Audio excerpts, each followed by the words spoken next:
Con las manos atadas y el estómago ardiendo de hambre, Miguel observaba cómo el juez subastaba a sus hermanos pequeños por el delito de robar 3 mazorcas de maíz para no morir de inanición. Jamás imaginó que el guerrero yaqui, que avanzaba entre la multitud con una bolsa de monedas, cambiaría su destino para siempre. Antes de continuar, no olvides suscribirte al canal, darle like al video y comentar desde qué parte del mundo nos estás viendo. Vamos allá. Entre las colinas áridas de Sonora, México, el viento arrastraba polvo y plegarias no escuchadas. El sol de julio caía implacable sobre la pequeña choza de adobe donde 3 niños luchaban contra el destino. Miguel Vázquez, de apenas 11 años, miraba con ojos hundidos a sus hermanos pequeños. Lucía, de 5, y Tomás, de 3, dormían inquietos sobre un petate raído, con los estómagos vacíos y las mejillas ahuecadas por el hambre. Habían pasado 2 meses desde que la fiebre se llevó a sus padres. 2 meses de promesas rotas por parte de vecinos que ya tenían demasiadas bocas que alimentar.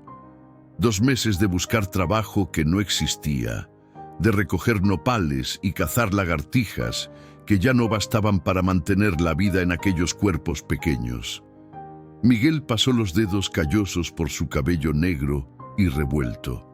Sus ojos, demasiado adultos para su edad, recorrieron la estancia vacía.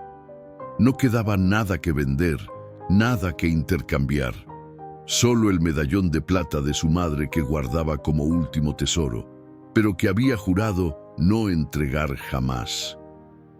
«Mañana será diferente», susurró, aunque la promesa sonaba hueca incluso para él.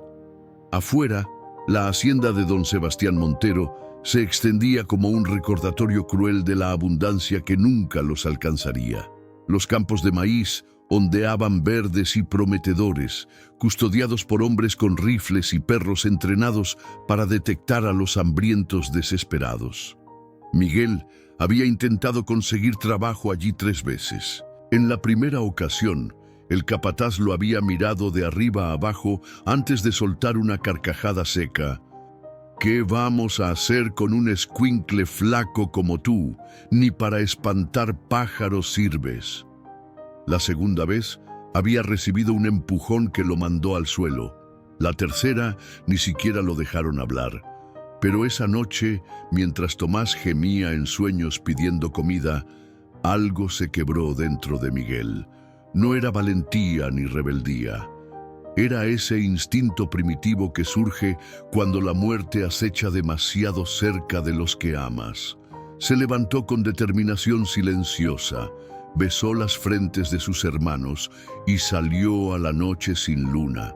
El camino hasta los campos de maíz lo conocía como las líneas de su propia palma. Se movió como una sombra entre sombras, conteniendo la respiración cada vez que los perros ladraban a lo lejos. Los guardias dormitaban, vencidos por el tequila y el calor.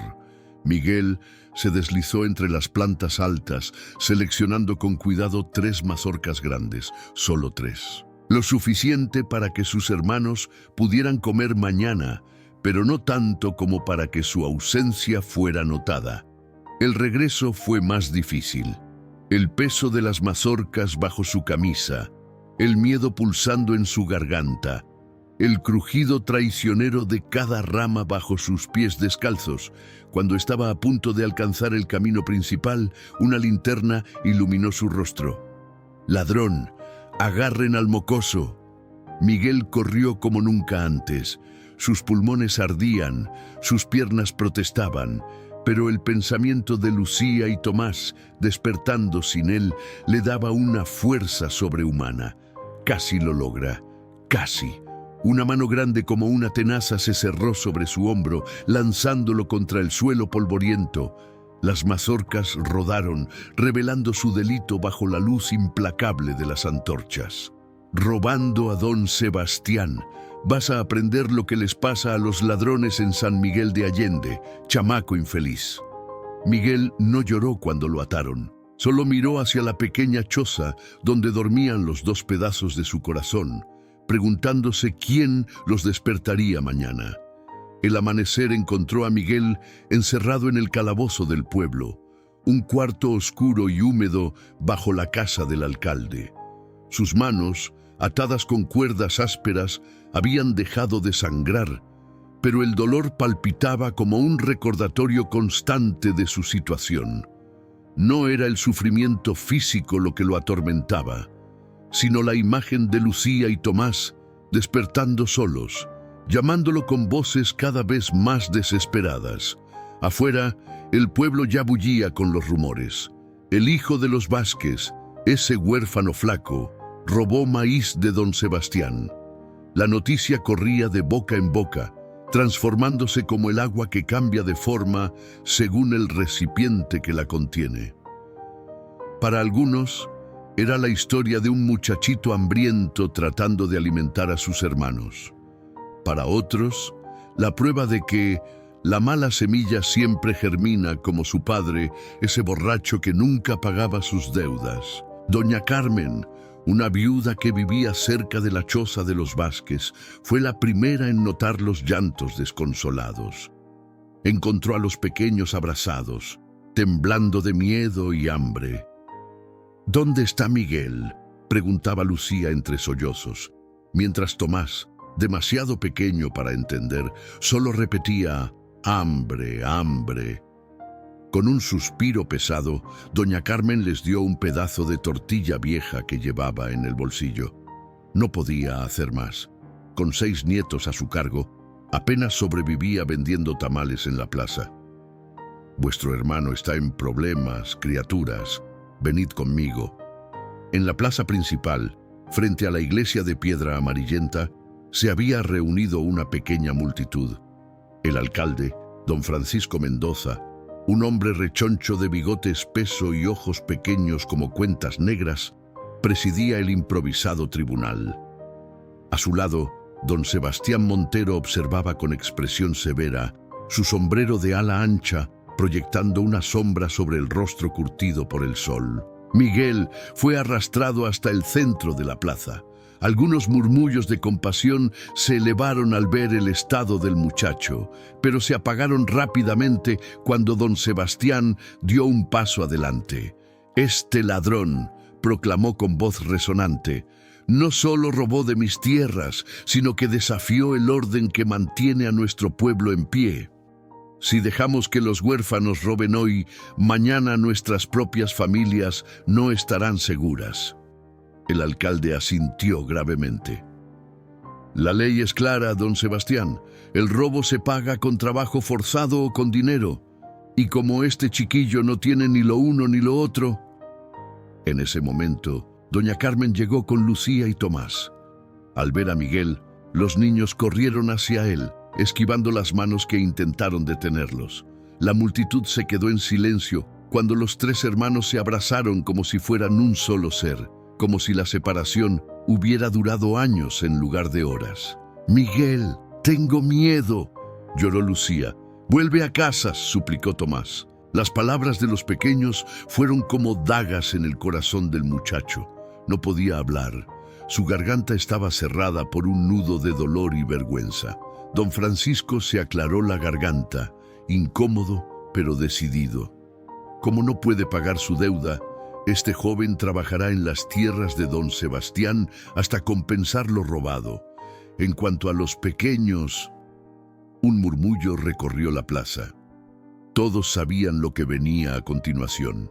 Sin padres ni hermano mayor que los cuidara, los niños serían entregados como criados a alguna familia pudiente o, peor aún, enviados al orfanato de la capital, ese lugar del que se contaban historias terribles. Desde el fondo de la plaza, un hombre observaba en silencio. Su presencia, aunque quieta, irradiaba una fuerza antigua que contrastaba con la agitación general. Nadie parecía notarlo, pero sus ojos no se apartaban de los 3 hermanos abrazados en el centro de aquel círculo de juicio. El hombre que observaba desde las sombras de la plaza se llamaba Cuyuc, Águila de Fuego. en la lengua yaqui, aunque los mexicanos lo conocían simplemente como Joaquín. No vestía como los indígenas de los grabados en libros de historia. Llevaba pantalones de mezclilla gastados y una camisa de algodón. Solo el amuleto de piedra rojiza que colgaba de su cuello y las cicatrices rituales en sus antebrazos revelaban su pertenencia al pueblo del desierto. Había llegado a San Miguel de Allende 3 días atrás para intercambiar pieles por medicinas. Su gente, acampada en las montañas lejanas, padecía una enfermedad que los remedios tradicionales no podían curar. Era respetado pero temido. Los comerciantes trataban con él rápidamente, evitando el contacto visual prolongado con aquellos ojos que parecían contener toda la sabiduría y el dolor de un pueblo perseguido. Ahora, mientras presenciaba el juicio improvisado, algo vibró en su interior. No era compasión común, era reconocimiento. En el gesto protector de Miguel hacia sus hermanos, en la forma en que su pequeño cuerpo parecía expandirse para defenderlos, Cuyuc veía el reflejo de su propio pasado. Los niños menores, continuó el alcalde, ajustándose el chaleco sobre la barriga prominente, serán subastados como sirvientes a las familias que puedan mantenerlos. Es lo mejor para todos. Un murmullo de aprobación recorrió la multitud. En tiempos difíciles, incluso los más piadosos podían justificar lo injustificable. Algunos ya calculaban mentalmente si podían permitirse una boca más que alimentar a cambio de un par de manos pequeñas para el trabajo doméstico. Miguel se levantó con dificultad, aún con las manos atadas, pero con una determinación férrea en su mirada infantil. «No pueden separarme de mis hermanos», dijo con una voz que intentaba ser firme, pero se quebró al final. «Prometí a mi madre que los cuidaría siempre». Don Sebastián soltó una carcajada seca. «¿Y cómo piensas cumplir esa promesa, ladrón? ¿Robando más de mis tierras? Tu madre debería haber elegido mejor a quién confiar sus hijos». La mención de su madre encendió una chispa en los ojos de Miguel. Dio un paso adelante, pero 2 hombres lo sujetaron firmemente. «No hables de mi madre. Ella era una santa que lavaba tu ropa sucia mientras tú ni siquiera le pagabas lo justo». El silencio que siguió fue denso como el aire antes de una tormenta. Todos sabían que era verdad. Esperanza Vázquez había trabajado para la hacienda hasta que la enfermedad la postró y don Sebastián nunca le pagó las últimas semanas de trabajo, alegando que su ausencia había causado pérdidas. Doña Carmen, acariciando el cabello de Lucía, alzó la voz temblorosa. «Yo cuidaré de los pequeños. No tengo mucho, pero...» «No tienes nada, Carmen», la interrumpió el alcalde. «Tu techo tiene goteras y tus nietos ya pasan hambre. La decisión está tomada. Los niños serán entregados hoy mismo». Lucía, comprendiendo a medias lo que ocurría, se aferró a la pierna de su hermano.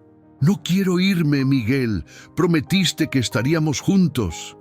Tomás, imitando a su hermana, también se abrazó a Miguel, su carita sucia de lágrimas y tierra. «Casa», repitió. «Quiero casa con Miguel». Fue entonces cuando Cuyuc avanzó hacia el centro de la plaza. Su caminar era tranquilo pero firme, como el de quien conoce su propósito en el mundo. La multitud se apartó instintivamente, creando un pasillo silencioso para el forastero. El alcalde frunció el ceño, incómodo ante esta interrupción inesperada. «¿Qué quieres, indio? Este no es asunto tuyo». Cuyuc no respondió de inmediato. Se detuvo frente a los 3 hermanos, estudiándolos con una mirada que parecía traspasar la piel, para ver directamente el alma. Miguel sostuvo su mirada, no con desafío, sino con dignidad, mientras mantenía a sus hermanos protegidos tras él. Finalmente, Cuyuc habló, su español claro pero marcado por un acento que hacía que cada palabra pareciera surgir de la tierra misma. «¿Cuánto?». La plaza entera pareció contener la respiración. La pregunta de Cuyuc simple y directa, flotaba en el aire como una piedra arrojada a un estanque, creando ondas de desconcierto. «¿Cuánto por los 3?», repitió, su voz más firme esta vez. El alcalde intercambió miradas confusas con don Sebastián. No era inusual que las familias compraran sirvientes jóvenes, pero un yaqui adquiriendo niños mexicanos era algo nunca visto. «Los niños no están a la venta», respondió don Sebastián, recuperando la compostura. «El muchacho debe trabajar para mí como castigo, y los pequeños serán asignados a familias respetables». Cuyuc no se inmutó. Con movimientos pausados, desató una bolsa de cuero que llevaba atada al cinturón.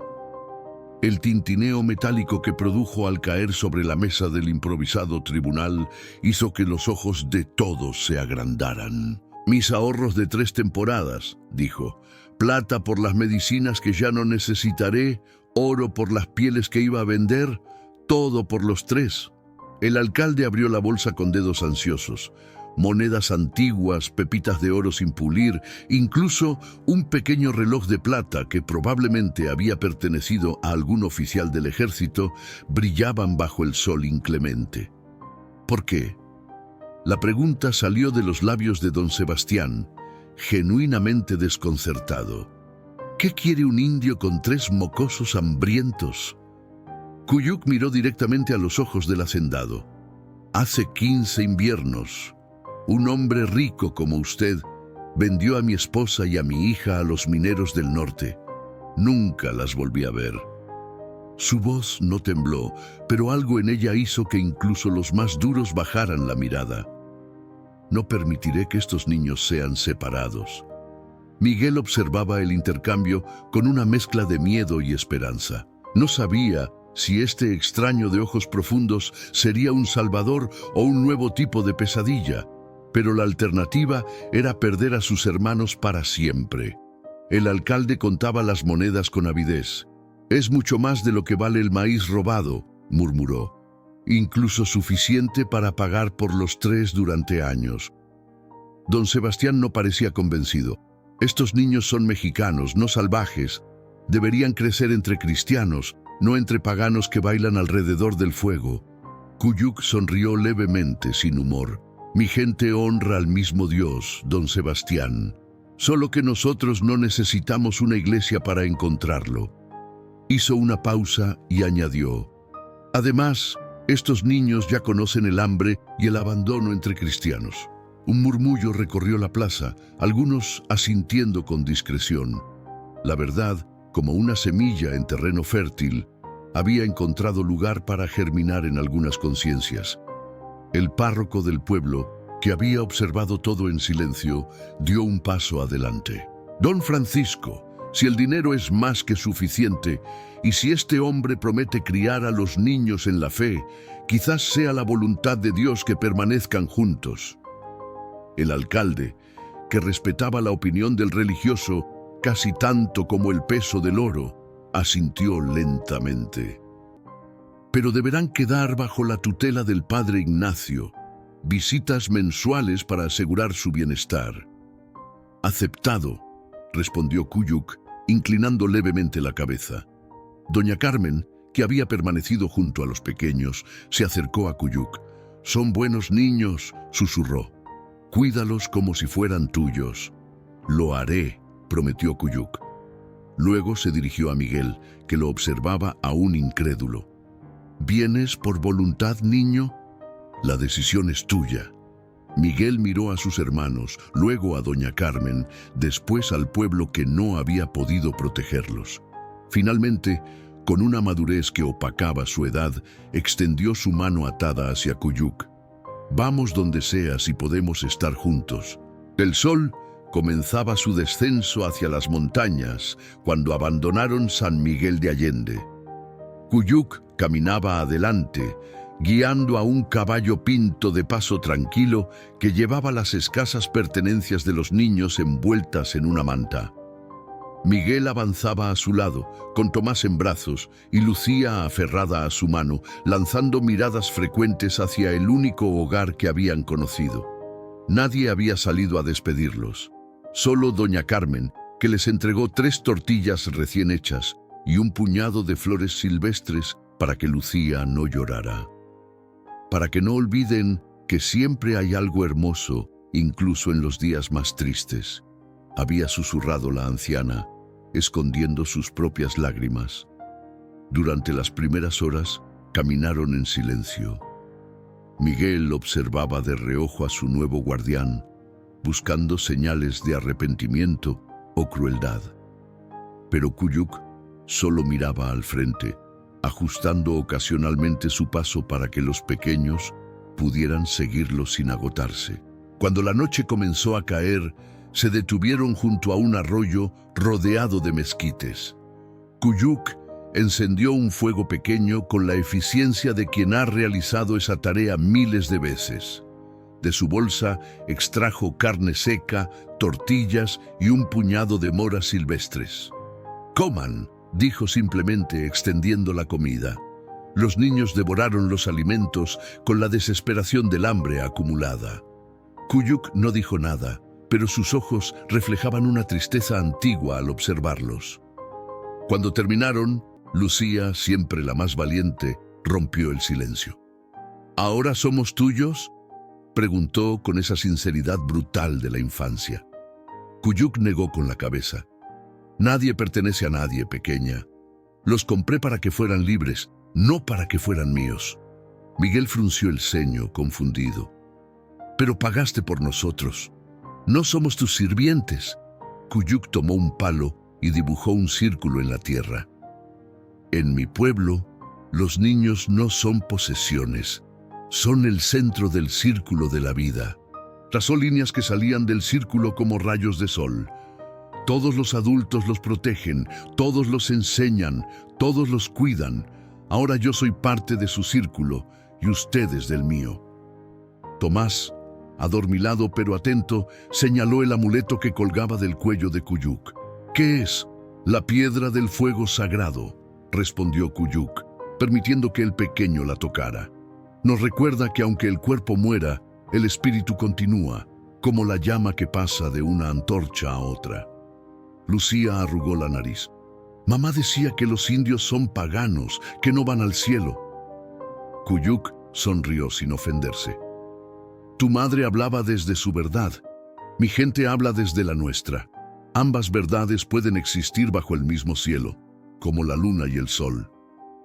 Miguel, que había permanecido callado, finalmente preguntó lo que realmente quería saber. «¿Por qué nos compraste?» «La verdad». Kuyuk alimentó el fuego con ramas secas antes de responder. Las llamas iluminaron las cicatrices de su rostro, marcas de una vida difícil pero no derrotada. «Porque vi en tus ojos lo que yo sentía cuando perdí a mi familia, un fuego que se niega a apagarse». Se quitó el amuleto y lo sostuvo entre sus manos callosas. «Mi gente cree que cuando salvas una vida, esa vida se entrelaza con la tuya para siempre. Al salvar 3 vidas, he triplicado mi espíritu». Los niños no comprendieron completamente sus palabras, pero sintieron su verdad. Esa noche, por primera vez desde la muerte de sus padres, durmieron sin hambre y sin miedo. Kuyuk montó guardia, su silueta recortada contra las estrellas como un centinela eterno. Al amanecer, continuaron su viaje. El paisaje comenzó a cambiar gradualmente. Los campos cultivados dieron paso a planicies semidesérticas donde los cactus crecían retorcidos como dedos apuntando al cielo. Kuyuk les enseñaba nombres de plantas, les mostraba huellas de animales, les señalaba estrellas que comenzaban a asomarse tímidamente en el cielo aún azul. Miguel notó que se alejaban de los caminos principales, tomando senderos apenas visibles que serpenteaban entre colinas rocosas. No preguntó hacia dónde se dirigían. Una parte de él todavía esperaba despertar en su choza de adobe, descubriendo que todo había sido un sueño nacido del hambre. Tras 4 días de viaje, llegaron al territorio yaqui. El paisaje se había vuelto cada vez más agreste, con cañones profundos y formaciones rocosas que parecían talladas por manos gigantes. Los pies de los niños, acostumbrados a las calles polvorientas del pueblo, sangraban a pesar de las hierbas curativas que Kuyuk aplicaba cada noche. «Ya casi llegamos», anunció finalmente, señalando una abertura entre dos paredes rocosas que se alzaban como guardianes ancestrales. Al atravesar aquel pasaje natural, el mundo pareció transformarse. Un valle escondido se desplegó ante ellos, verde y fértil, protegido por las montañas circundantes. Un arroyo cristalino serpenteaba entre árboles frondosos, y a lo lejos se distinguían tiendas cónicas y casas bajas de piedra dispuestas en círculo. «El Cañón de los Espíritus», explicó Kuyuk. «Mi pueblo habita aquí desde que la montaña era joven». Miguel, maravillado por la belleza inesperada de aquel lugar oculto, casi no notó las figuras que emergían para recibirlos. Hombres y mujeres vestidos con ropas sencillas pero adornadas con intrincados bordados. Niños de piel cobriza que los observaban con curiosidad sin disimulo. Ancianos de rostros arrugados como corteza de árbol antiguo. Una mujer de edad avanzada, con el cabello blanco trenzado con plumas de águila, se adelantó. En su mirada había una autoridad natural que no necesitaba proclamarse. Nahela, la abuela del consejo, la presentó Kuyuk con respeto. La anciana escudriñó a los tres niños sin decir palabra. Sus ojos se detuvieron en Miguel, que sostenía la mirada a pesar del temor que sentía burbujear en su interior. «Traes pájaros caídos del nido, Kuyuk», dijo finalmente en yaqui, una lengua que sonaba a los oídos de los niños como el murmullo del agua sobre las piedras. Kuyuk asintió y respondió en español para que los pequeños entendieran: «Estos niños han perdido su hogar, necesitan un nido nuevo». Nahela frunció el ceño. «Los niños de piel pálida traen problemas. Los soldados vendrán buscándolos». «Nadie los buscará», respondió Kuyuk. «Para el mundo de afuera, estos niños ya no existen». La tensión era palpable. Los habitantes del poblado se habían acercado, formando un semicírculo silencioso. Algunas madres abrazaban a sus hijos instintivamente, como si los recién llegados fueran portadores de alguna enfermedad invisible. Otros, especialmente los más jóvenes, mostraban simple curiosidad. Lucía, intimidada por tantas miradas, se escondió detrás de Miguel. Tomás, por el contrario, señaló con entusiasmo a un niño que sostenía un arco pequeño. Nahela observó este gesto y algo en su expresión se suavizó. Se acercó a Tomás y le ofreció una sonrisa que transformó su rostro severo en uno afable. «¿Te gustan los arcos, pequeño coyote?», preguntó en un español vacilante. Tomás asintió con entusiasmo. La anciana hizo un gesto y el niño con el arco se acercó tímidamente, extendiéndolo hacia Tomás. «Macawi quiere que lo sostengas», tradujo Nahela. El intercambio rompió la tensión como una gota de agua disuelve la sal. Los niños del poblado se acercaron, rodeando a los recién llegados con la naturalidad que solo la infancia permite. Lucía, aún recelosa, observaba cómo Tomás ya manipulaba el pequeño arco bajo la guía paciente de Macawi, que no necesitaba palabras para enseñar. Miguel permanecía alerta, su cuerpo tenso como la cuerda de un arco. Kuyuk puso una mano en su hombro. «No todos aceptarán de inmediato, pero nadie les hará daño. ¿Por qué nos miran así? ¿Qué les hicimos?», preguntó Miguel, notando las miradas desconfiadas de algunos adultos. Kuyuk suspiró. «Nuestra historia con los mexicanos está escrita con sangre, no con palabras de amistad. Los yaquis han sido cazados, esclavizados, desplazados. Algunas heridas aún sangran». Miguel recordó las historias que su madre contaba, sobre indios rebeldes que atacaban asentamientos, robaban ganado y secuestraban niños. ¿Serían los mismos de los que hablaba Kuyuk? ¿O serían historias diferentes, dependiendo de quién las contara? Nagela, que había estado observando a Lucía con atención, le ofreció una pequeña figura tallada en madera, una muñeca rudimentaria pero hermosa. «Para que no te sientas sola mientras aprendes a encontrar amigos», dijo la anciana. Lucía tomó el regalo con manos temblorosas, sus ojos brillantes por las lágrimas no derramadas. «Gracias», susurró. Esa noche, bajo un cielo estrellado como nunca habían visto, Kuyuk los llevó a una pequeña casa de piedra cerca del arroyo. «Aquí viviremos», dijo simplemente. «Mañana comenzará su nueva vida». Los primeros días en el Cañón de los Espíritus fueron un torbellino de nuevas experiencias para los hermanos Vázquez. Despertaban con el canto de aves desconocidas y se dormían bajo historias narradas en una lengua que comenzaban a reconocer, aunque aún no comprendían.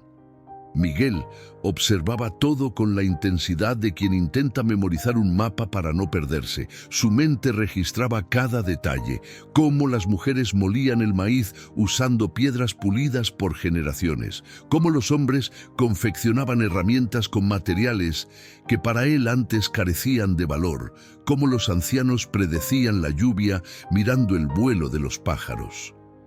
Tomás, con la adaptabilidad de los muy pequeños, se integró casi instantáneamente. Corría tras Macawi y los otros niños, aprendiendo palabras en yaqui más rápido que sus hermanos, riendo cuando cometía errores en lugar de avergonzarse por ellos. Lucía fluctuaba entre la curiosidad y el miedo.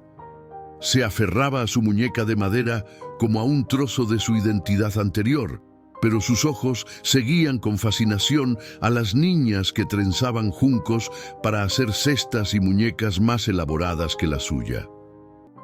«¿Por qué hacen todo diferente?», preguntó una tarde a Miguel mientras observaban a un grupo de mujeres que cantaban durante la preparación de la comida. Miguel, que había estado ayudando a reparar una cerca junto a Kuyuk, se encogió de hombros. «No es diferente, solo es su manera». «¿Cuándo volveremos a casa?», insistió Lucía, la pregunta que había estado evitando durante semanas. Miguel contempló el horizonte donde el sol comenzaba a fundirse con las montañas. «Esta es nuestra casa ahora, Lucía». Pero por las noches, cuando sus hermanos dormían, Miguel sacaba el medallón de su madre y lo sostenía bajo la luz de la luna que se filtraba por la pequeña ventana. Era su ritual privado, un momento para recordar quién había sido, para mantener viva la promesa hecha a su madre. Una noche, Kuyuk lo encontró así, sentado fuera de la casa, con el medallón brillando entre sus dedos. «Es hermoso», comentó, sentándose a su lado. Miguel cerró el puño instintivamente, protegiendo su tesoro. «Era de mi madre». Kuyuk asintió. «Los objetos guardan la memoria de quienes los poseyeron. Es bueno conservarlos». «En el pueblo decían que los indios roban», murmuró Miguel, inmediatamente arrepentido por su franqueza. En lugar de ofenderse, Kuyuk soltó una risa suave. «Todos los pueblos roban, Miguel. Unos roban tierra, otros ganado, otros la dignidad. Lo importante es lo que cada uno decide no robar». «No entiendo». «Algunos eligen no robar la inocencia de un niño, o la esperanza de una familia, o la memoria de quienes ya partieron». Kuyuk señaló el medallón. «Guarda ese recuerdo, pero no dejes que se convierta en una cadena». Días después, Miguel tuvo su primera verdadera prueba. Tepúa, un niño mayor que él, lo empujó durante la recolección de leña. «Mi padre dice que los mexicanos son débiles», se burló en español, «que no durarán un invierno aquí». Miguel sintió que la sangre le hervía. En San Miguel habría respondido con los puños. Aquí, sin embargo, estaba en desventaja. No conocía las reglas, no sabía si pelear empeoraría la situación de sus hermanos. «No soy débil», respondió, enderezándose, «y aprenderé todo lo que haga falta». Tepúa escupió al suelo. «Palabras. Solo sabes usar palabras como todos los que vienen del otro lado». Nahela, que había observado la escena, se acercó apoyándose en su bastón. «Tepúa», dijo con voz tranquila pero firme, «tu padre también dice que el valor se demuestra protegiendo a los vulnerables, no intimidándolos. ¿Es eso lo que estás haciendo?» El muchacho bajó la mirada, avergonzado pero aún resentido. Nahela se giró hacia Miguel. «Y tú, pequeño halcón, has respondido bien. Las palabras pueden ser más filosas que las flechas cuando se eligen con sabiduría». Esa noche, durante la cena comunitaria, Nahela llamó a los 3 hermanos al centro del círculo. La tribu entera guardó silencio. «Estos niños han perdido su hogar, como muchos de nosotros perdimos el nuestro», declaró Enyaqui, mientras Kuyuk traducía. «Si les enseñamos nuestro odio, solo perpetuamos el círculo de dolor. Si les enseñamos nuestra fortaleza, añadimos la suya a la nuestra». Tomó la mano de Tomás y la puso sobre un tambor. Guió sus dedos pequeños para que golpearan suavemente el cuero tenso.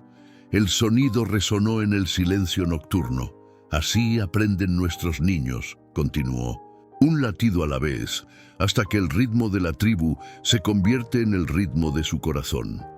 Uno a uno, los miembros de la tribu se acercaron y colocaron pequeños objetos frente a los niños.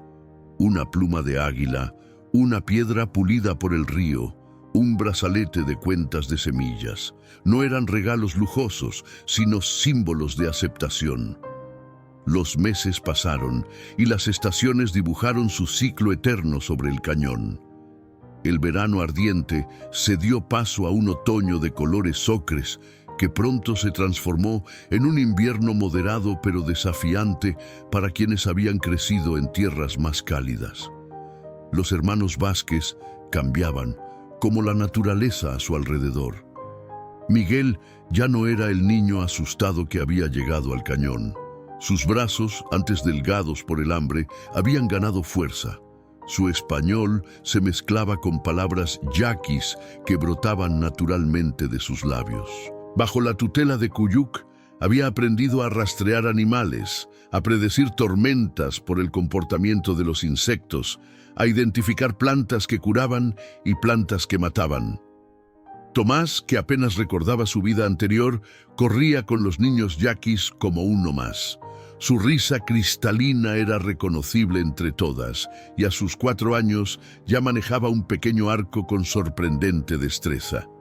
El pequeño coyote lo llamaban con afecto los ancianos, por su energía incansable y su habilidad para meterse en cualquier rincón del campamento. Lucía había encontrado su lugar entre las tejedoras. Sus dedos, guiados por la paciencia infinita de Nahela, creaban patrones cada vez más complejos en las canastas y mantas. Su español persistía, pero el yaqui fluía de sus labios con una musicalidad que sorprendía incluso a las mujeres más viejas de la tribu. Un día, cuando las primeras flores silvestres anunciaban la primavera, llegó una visita inesperada. El padre Ignacio, montado en una mula cansada, apareció en la entrada del cañón.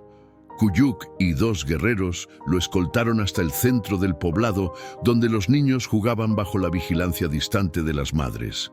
Miguel fue el primero en reconocerlo. Se levantó de un salto, la sangre congelada en sus venas. ¿Venía a llevárselos? ¿Había descubierto don Sebastián dónde estaban? El sacerdote desmontó con dificultad, sus huesos viejos protestando por el largo viaje. Sus ojos recorrieron el campamento hasta posarse en los 3 hermanos, ahora reunidos, Miguel protectoramente delante de los pequeños. «Han crecido», comentó con una sonrisa cansada, «y parecen saludables». Kuyuk se mantuvo cerca, su postura relajada pero alerta, como un felino que observa sin parecer amenazante. Los niños están bien, padre, como puede ver. El religioso asintió. No vengo a perturbar su paz, solo a cumplir con mi promesa de verificar su bienestar. Hizo una pausa y añadió, y a traerles noticias. La tribu se reunió alrededor de la fogata central esa noche. El padre Ignacio, recuperado del viaje, compartió la comida sencilla pero abundante que le ofrecieron. San Miguel ya no es el mismo, contó. La sequía ha empeorado. Muchas familias han abandonado el pueblo. La hacienda de don Sebastián fue vendida a extranjeros que plantaron cultivos extraños. ¿Y doña Carmen?, preguntó Lucía, recordando a la anciana que les había dado flores. Murió pacíficamente durante el invierno, respondió el sacerdote, su voz suavizándose. Pero antes me entregó algo para ustedes. De su desgastada sotana extrajo un pequeño paquete envuelto en tela. Miguel lo tomó con manos temblorosas y lo desenvolvió. Dentro había una cruz pequeña de madera tallada y 3 medallones idénticos al que él guardaba. Era de su madre, explicó el sacerdote. Carmen los había guardado cuando limpiaron la choza. Dijo que cada uno debería tener uno para recordar sus raíces. Esa noche, después de que todos se retiraran, Miguel encontró a Cuyuc sentado junto al arroyo, contemplando las estrellas. Padre Ignacio dice que ya nadie nos busca, comentó, sentándose a su lado. Que para el pueblo es como si nunca hubiéramos existido. Cuyuc asintió.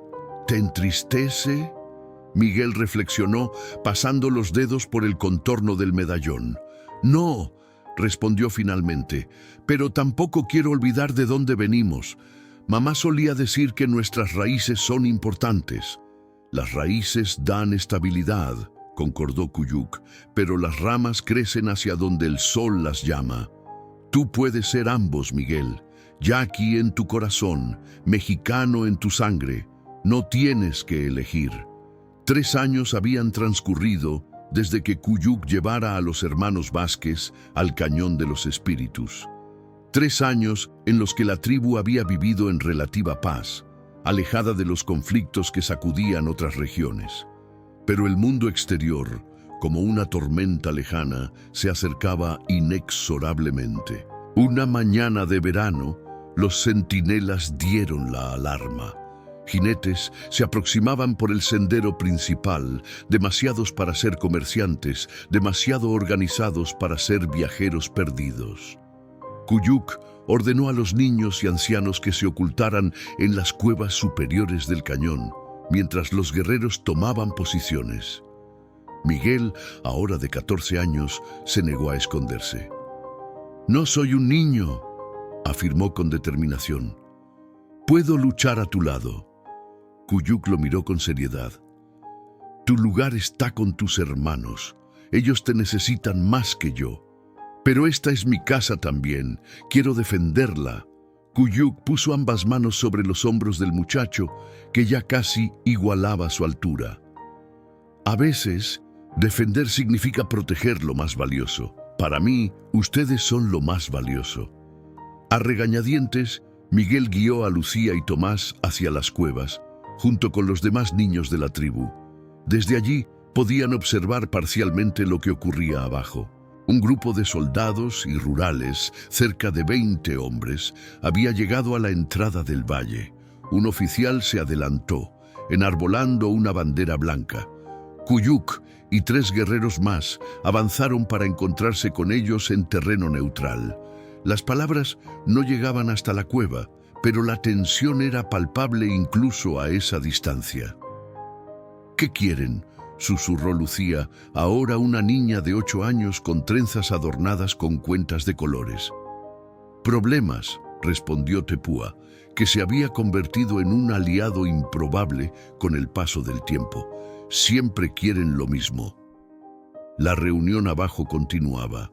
El oficial parecía cada vez más agitado, señalando repetidamente hacia las montañas y luego hacia el cañón. Cuyuc mantenía una postura firme pero no agresiva, su voz inaudible para los que observaban. De pronto, El oficial hizo un gesto brusco y dos de sus hombres se adelantaron, arrastrando a un tercero que parecía herido o exhausto. Lo arrojaron a los pies de Kuyuk. Miguel contuvo la respiración. Incluso desde la distancia pudo reconocer el uniforme manchado de sangre. Un soldado mexicano, apenas mayor que él. ¿Qué hacen?, preguntó Tomás, ahora un niño vibrante de 6 años con una cicatriz en la barbilla, producto de sus innumerables aventuras. «Una prueba», murmuró Tepúa. «Nos culpan por el ataque a una guarnición fronteriza. Quieren que Kuyuk ejecute al soldado para probar nuestra culpabilidad». Miguel sintió que el corazón se le helaba. Si Kuyuk mataba al soldado, confirmaría las acusaciones y justificaría un ataque al cañón. Si lo dejaba ir, parecería débil ante los guerreros más tradicionales de la tribu. «Tengo que bajar», decidió Miguel levantándose. Naela, que había permanecido en silencio hasta entonces, lo sujetó del brazo con una fuerza sorprendente para su edad. «Si bajas, complicas las cosas. Tu presencia recordará a esos hombres que tenemos niños mexicanos entre nosotros». «Pero Kuyuk sabe lo que hace», afirmó la anciana. «Ha caminado entre 2 mundos toda su vida». Abajo, la tensión alcanzaba su punto máximo. El oficial había dado un ultimátum, su mano en la empuñadura de su pistola. Los guerreros yaquis tensaban imperceptiblemente sus arcos. El joven soldado, arrodillado en el polvo, temblaba visiblemente. Entonces Kuyuk hizo algo inesperado. Se arrodilló junto al soldado, colocó una mano sobre su cabeza en un gesto que parecía casi una bendición y luego lo ayudó a incorporarse.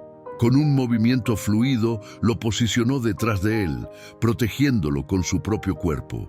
Su voz, ahora lo suficientemente alta para ser escuchada, resonó en el cañón. «Los yaquis no asesinamos a jóvenes indefensos. Si esa es la prueba de nuestra culpabilidad, entonces somos inocentes». Un murmullo de aprobación recorrió a los observadores en la cueva. Miguel sintió que algo se expandía en su pecho, un orgullo tan intenso que dolía. El gesto de Kuyuk cambió el curso de aquel día y de muchos otros que seguirían. El oficial, desconcertado por una reacción que contradecía todo lo que le habían contado sobre los salvajes yaquis, bajó lentamente la mano de su arma. Sus hombres, tensos y listos para el combate, intercambiaron miradas confusas. «Este hombre es inocente», continuó Kuyuk, «como lo somos nosotros del ataque que nos acusan. Los verdaderos culpables son bandidos que se visten como yaquis para sembrar odio entre nuestros pueblos». El soldado herido, que apenas se mantenía en pie, miró a su protector con ojos desorbitados por la sorpresa. Había esperado una muerte rápida, no compasión de quien debería ser su enemigo. «¿Cómo podemos creer tus palabras?», desafió el oficial, aunque su tono había perdido firmeza. «Porque los invito a quedarse», respondió Kuyuk. «Un día, una noche. Vean cómo vivimos, y si después de eso aún creen que somos asesinos de inocentes, actuarán según su conciencia». La oferta flotó en el aire como una pluma en el viento, inesperada y delicada. Tras una deliberación tensa, el oficial aceptó. No por confianza, sino por agotamiento y curiosidad. Esa noche, mientras los soldados acampaban en el perímetro bajo vigilancia discreta, Miguel se deslizó hasta la choza donde Kuyuk atendía al joven soldado. «Te arriesgaste mucho», dijo al entrar. Kuyuk, aplicando un emplasto de hierba sobre una herida en el costado del muchacho, respondió sin levantar la vista.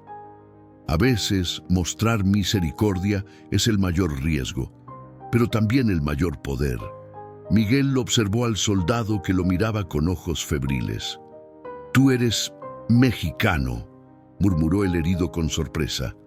«Soy Miguel», respondió simplemente. «Vivo aquí». Tomó agua fresca y ayudó a Kuyuk a darle de beber al soldado. Sus manos, que habían aprendido a tensar un arco y a rastrear venados, ahora sostenían con delicadeza la cabeza de quien, en otras circunstancias, habría sido su enemigo. «Mi madre era enfermera», comentó mientras trabajaban. «Siempre decía que todas las vidas tienen el mismo valor bajo el sol». Kuyuk sonrió levemente. «Tu madre era sabia y vive en ti más de lo que crees». Al amanecer, ocurrió algo extraordinario. Lucía, acompañada por otras niñas de la tribu, se acercó al campamento de los soldados con cestas de fruta fresca y pan recién horneado. Algunos hombres reaccionaron con desconfianza, otros con sorpresa, pero el gesto de los pequeños suavizó incluso los corazones más endurecidos. Tomás y otros niños pronto se unieron, mostrando con orgullo cómo cazaban lagartijas con sus pequeños arcos. Un soldado joven se animó a intentarlo, fallando estrepitosamente para deleite de los pequeños, que rieron sin malicia. El oficial observaba todo con expresión indescifrable. Cuando Nagela se le acercó, erguida a pesar de su edad avanzada, el hombre se tensó. «Tus hombres sonríen», comentó la anciana. «Hace mucho que no lo hacían, ¿verdad?» «Están olvidando por qué estamos aquí», respondió secamente. «No, están recordando que son humanos antes que soldados», corrigió Nagela.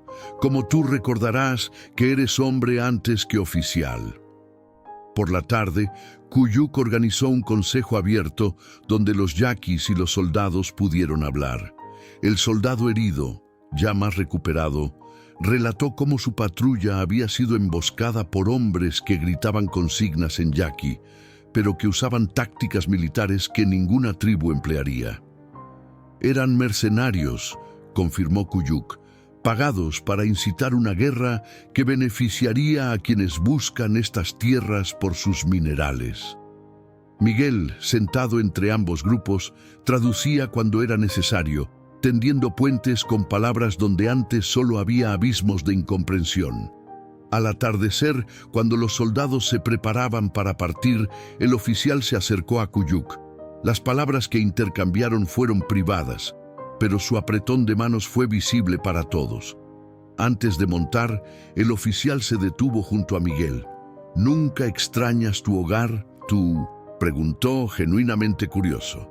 Miguel miró alrededor. El cañón dorado por la luz del atardecer lucía trenzando el cabello de una pequeña yaqui, Tomás practicando con su arco bajo la mirada paciente de Tepua, y Kuyuk, el hombre que había cambiado sus destinos con un acto de compasión. «Estoy en mi hogar», respondió con seguridad, «uno que elegí y que me eligió». Años después, cuando Miguel alcanzó la mayoría de edad, según las tradiciones yaquis, Kuyuk lo llevó a la cima de la montaña más alta del cañón. Bajo un cielo sembrado de estrellas, le entregó el amuleto de piedra rojiza que siempre había colgado de su cuello. «Cuando te compré en aquella plaza», dijo Kuyuk, «pensé que estaba salvándote. No sabía que también me estaba salvando a mí». Miguel, ahora un joven alto y fuerte, pero con la misma mirada intensa de aquel niño hambriento, aceptó el amuleto con reverencia. «¿Por qué yo?», preguntó finalmente, la pregunta que había guardado durante 7 años. Kuyuk sonrió, las arrugas alrededor de sus ojos marcadas por la luz de la luna. «Porque vi en ti lo que yo fui, un niño dispuesto a sacrificarlo todo por proteger a los suyos. Y porque, como tú, yo también fui arrancado de mi mundo para encontrar otro». Miguel comprendió entonces que no había sido casualidad, que algunas almas están destinadas a encontrarse, a reconocerse a través del tiempo y las diferencias. «3 mazorcas de maíz», murmuró, recordando el inicio de todo. «Por 3 vidas». «No», corrigió Kuyuk, «por 3 espíritus que ahora son parte del nuestro, que harán que nuestra tribu perdure aún cuando nuestros nombres se olviden». Bajo aquel cielo infinito, Miguel supo que las semillas del hambre y la desesperación habían florecido en algo más grande que él mismo, que el niño famélico condenado por hurtar maíz se había transformado no en el sirviente que el mundo esperaba, sino en el puente que nadie imaginó posible. Y que a veces, en el acto más desesperado, nace la posibilidad del amor más profundo.